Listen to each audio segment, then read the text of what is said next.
So welcome everyone to today's member showcase, and I'm delighted to be joined by Sorcha Fenlon, who very recently became a certified member with the Digital Marketing Institute. She's just completed the DMIPRO. Sorcha is a musician, a singer, a musical theatre actor, and she's part of the Irish singing group Anuna. And during the downtime, she has been very proactive and has used the lockdown to get some new digital skills. So thanks very much for joining us today, Sorcha. No, thank you. Thank you for having me. So to kick the interview off, what I'd love to find out first is just a little bit about you, your career and your background to date. So I am 27, I'm Irish, I'm from Dublin, and as you said, I'm a singer with Anuna and a musical theatre performer. When I'm not doing that, I do a little bit of teaching, so I teach singing and piano, and so I'm very much not from your typical marketing background at all. And that's actually, I suppose, what I'd love to explore with you a little bit. How do we go from singing and acting and teaching to digital marketing certified? How did that happen?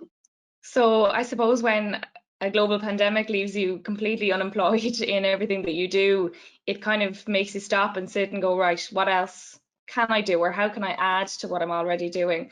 So like that, back in March, we had a couple of lined up tours for March, April, May into June that were all cancelled. And all my, so as soon as the schools closed, all my teaching went as well.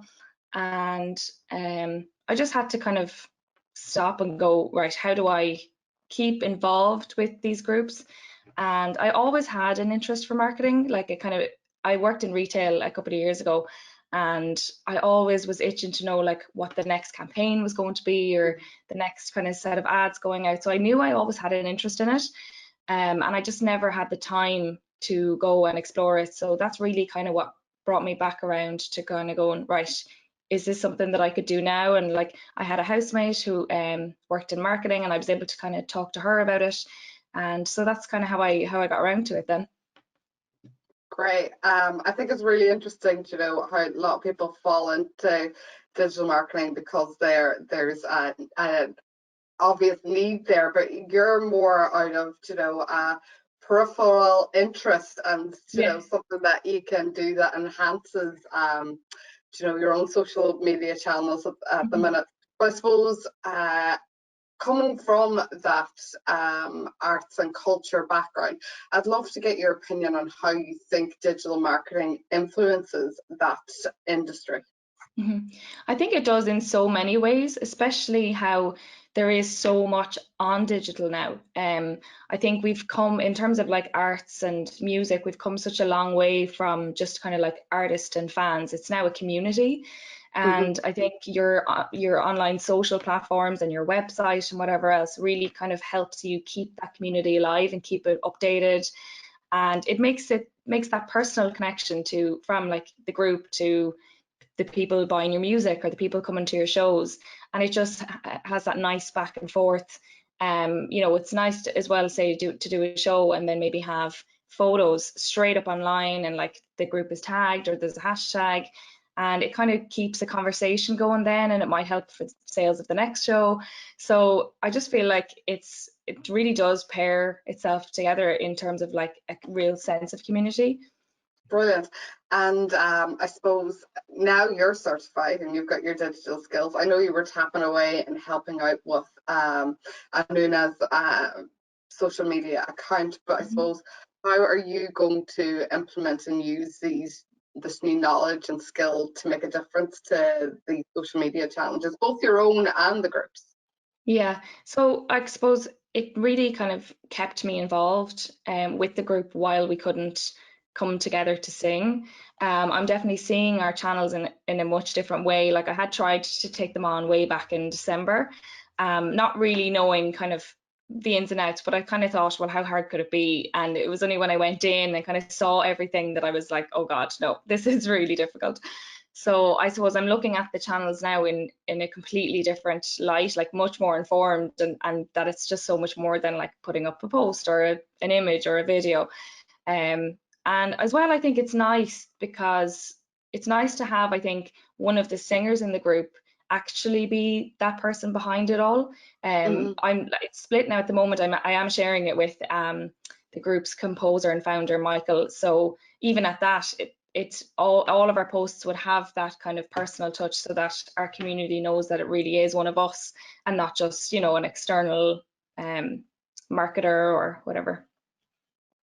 Brilliant. And COVID-19 has obviously impacted your career, and you mentioned it's kind of pressed pause on all your projects, and I know you'd planned a few global concerts. So I suppose, how are you preparing for your career post-pandemic? Yeah, that's it. I mean, it's really one day at a time. At the moment, you know, seeing kind of what way our numbers are or what way the world's numbers are as we go. But like everything, we're looking at online at the moment. I mean, the first step would be to try and get together safely before we even get in front of an audience. But so that's step one. But yeah, we're planning a couple of online streams and just really embracing this, you know, new normal, as hopefully temporary as it is. But it's kind of about keeping the group active and alive and adjusting to what everyone else has to do. There are other groups that are doing it. We have a massive online festival coming up for Christmas. So it's, yeah, I'm really looking forward to that. But also itching to kind of hopefully be back live someday soon. Yeah, and I suppose for anybody that's listening, if you want to check out the group, it's spelled ANUNA. But I suppose, Sarah, can you maybe just tell us a little bit, like, what is the group? So Anuna is, I know you said it was an Irish singing group, which I said essentially it started as, but the group is actually very international now. We have a lot of international singers who are all based in their home countries, and then we get together and we go on tour, which is a really lovely thing, I think, and it's very, very different for us. It's a mix of kind of that medieval into Celtic styles. We were the first set of singers that were part of the show Riverdance, and it's gone over 30 years from strength to strength, and I suppose that's why for me it's such a special thing to be a part of as well. You know, something that has survived the changing music industry up to now, and still ever as strong. But it's something, even as one of the singers, that's just so hard to describe. It's an experience as well. All of our shows, I think, really, really touch people, and our music too. Like, to have people from so far across the world, like Japan and China, right across to the States, it's world music almost, rather than Irish, if you know. Brilliant. And I suppose that leads me nicely on to my next question, which is about standout moments. So I'm sure you've had some in the group, but maybe you could talk me through some of your standout moments that you've had in your career. Yeah, like that, because I get to travel so much, I suppose I'm very, very lucky to have had so many kind of wow moments. Like, we did a concert 2 years ago now in China on the Yangtze River for like the Three Gorges Festival, and we were there as Anuna, but we were there representing the River Shannon, which is a river in the west of Ireland. So, and there was loads of different groups from other countries there representing, you know, a significant river in their country. And then likewise, we were in Japan last year for, I suppose it was kind of like the Eurovision in Japan. It was kind of Japan's version of the Eurovision. Again, we were there representing Ireland, and every other country or group had to sing in Japanese, and it was televised to like millions of people, and so it was just such a bizarre experience. But I suppose as outside of Anuna, then one of my standout moments again was last year when we went to New York. for like an off-Broadway festival. So I suppose my musical theatre performance side, that was a huge highlight for me to get to go over there and do a show for 5 nights. Does that mean that you're fluent in whatever song you sang in Japanese? And no more? I know the translation, and that's about it. Very good.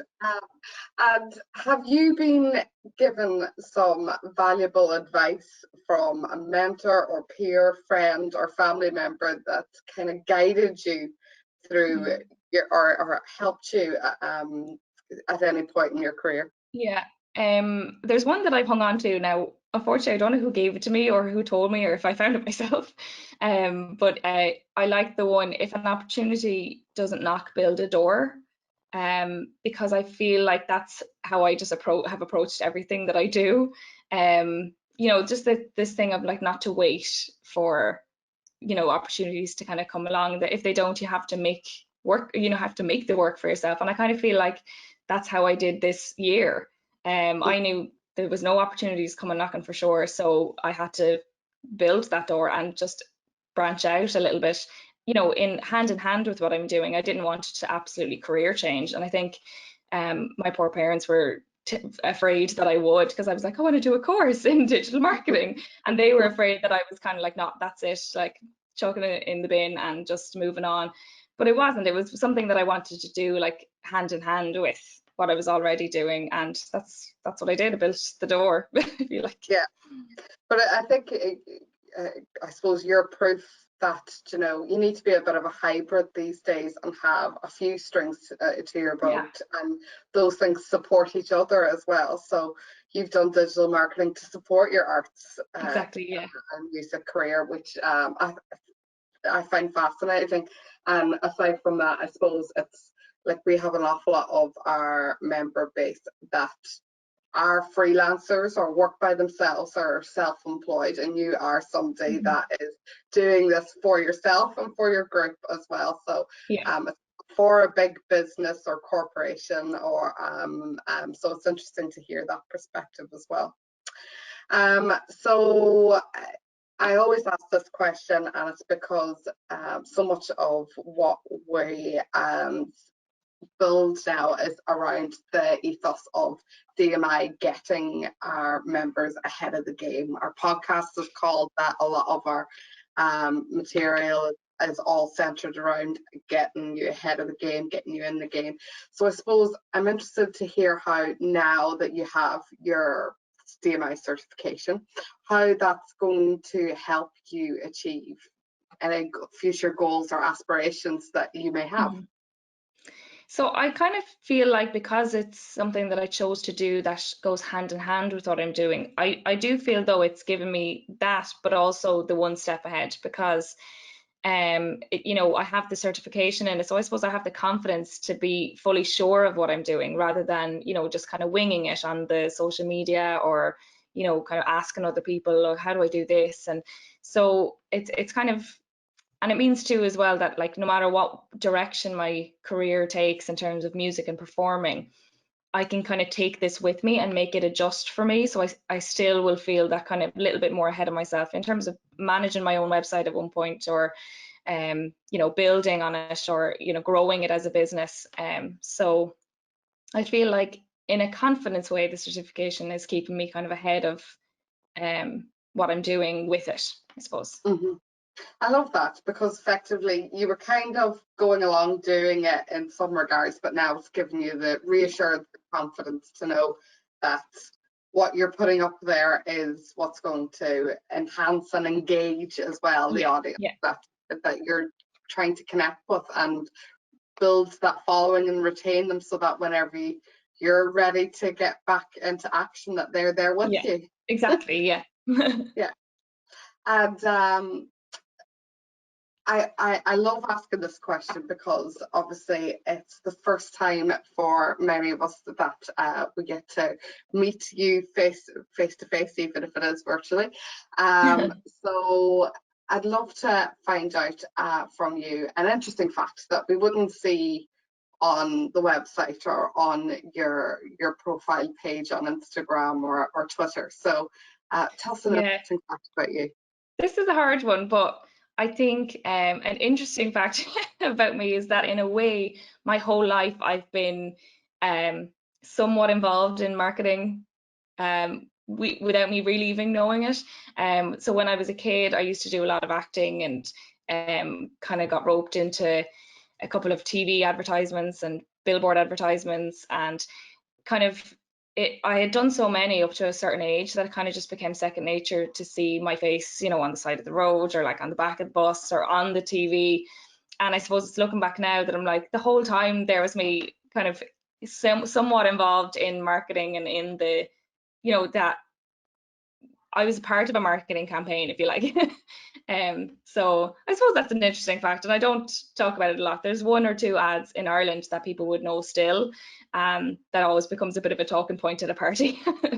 I did my Waddy orange juice. Oh yes, okay.